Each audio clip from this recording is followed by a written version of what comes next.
사회적으로 핫한 이슈를 키워드로 알아보는 핫키워드 시간입니다. 김빅토리아노 아나운서 안녕하세요. 안녕하세요. 네, 오늘은요 가입자가 4천만 명에 이르는 실손보험에 대한 이야기를 좀 해보려고 합니다. 이 실손보험료가 또 오를 걸로 보입니다. 금리와 물가가 연일 고공행진을 이어가기 때문에 보험업계가 이 실손보험료 인상을 추진하고 나섰다는 건데요. 인상은 이미 기정사실입니다. 그렇다면 얼마나 오를지가 관건이겠죠? 핫키워드에서 짚어보겠습니다. 또 무언가가 오른다는 건데요. 이번엔 실손보험료인데 올려야 한다는 근거가 대체 뭔가요? 네, 보험업계는요.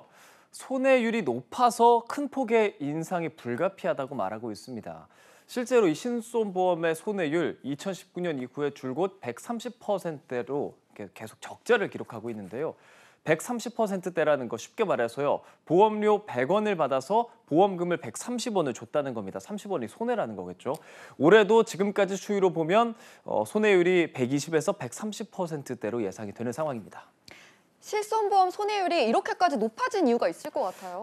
비급여 진료비가 폭발적으로 늘었기 때문이라고 지적하고 있는데요. 지난해 보험사들이 4대 비급여 의료비를 지급한 보험금 1조 4,035억 원입니다. 2018년에는 7,535억 원이었는데 3년 만에 거의 2배가량이 늘어난 액수죠. 특히 이 가운데 물리치료사가 신체를 교정해서 통증을 줄여주는 도수치료, 이 도수치료가 지난해 지급된 보험금 1조 1,300여 원이었습니다. 4대 비급여 의료비 중에서 거의 80%를 넘게 차지하는 거죠. 사실 이렇게 된다면 꼭 필요한 진료만 받은 이 대다수의 선량한 가입자까지 피해를 볼 수 있는 상황이 아닌가요? 그렇습니다. 일반 실손보험 가입자들은 보험료 인상에 불만이 클 수밖에 없겠죠. 병원을 한 번도 안 갔거나 꼭 필요한 진료만 받은 대다수의 가입자가 일부 가입자가 좀 도덕적 해이로 인해서 보험금을 누수하고 그런 보험금의 급등까지 만드는 그런 상황을 좀 떠안게 되는 거고요. 실제로 2020년 자료를 좀 보면요. 60% 넘는 가입자가요. 이번 보험금을 아예 청구하지 않았거나 한 푼도 신청하지 않았는데 가입자의 2% 정도가 해마다 1,000만 원이 넘는 보험금을 타가고 있는 상황입니다. 실손보험의 경우에는 보험사들의 손해가 컸지만 다른 보험에서도 마찬가지인가요? 실손보험에서는 그렇지만요. 실제로 손해보험사들 올해 역대 최고 실적을 기록했습니다. 5대 손보사의 올해 3분기 누적 순이익을 보면 3조 5천억 원이 넘는 건데요. 가입 기간 3년이 넘는 장기보험 등에서 이익을 남겼다는 뜻입니다.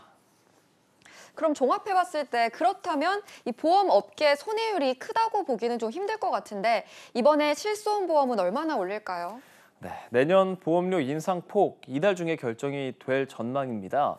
현재 실손보험 인상폭을 10%대 후반대로 이렇게 추진한다고 알려져 있는데요. 보험업계는 이렇게 주장을 하고 있지만 금융당국은 물가 상승, 소비자 부담이 있기 때문에 한 자릿수만 인상하는 것이 어떠냐라고 유도를 하고 있습니다.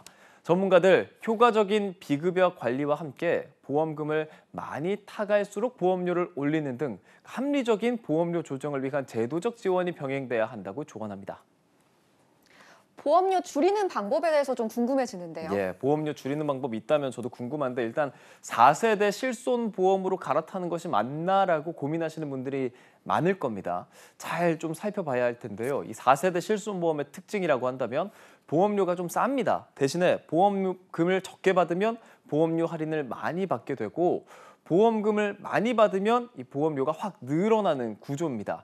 그렇기 때문에 보험료 역시 저렴하지만 자기 부담률이 급여의 경우는 한 20% 되고요. 비급여는 30%로 과거에 판매됐던 실손보험보다는 그 비율이 높아서 의료이용이 많은 가입자에겐 적합하지 않다는 평가도 있는 거죠.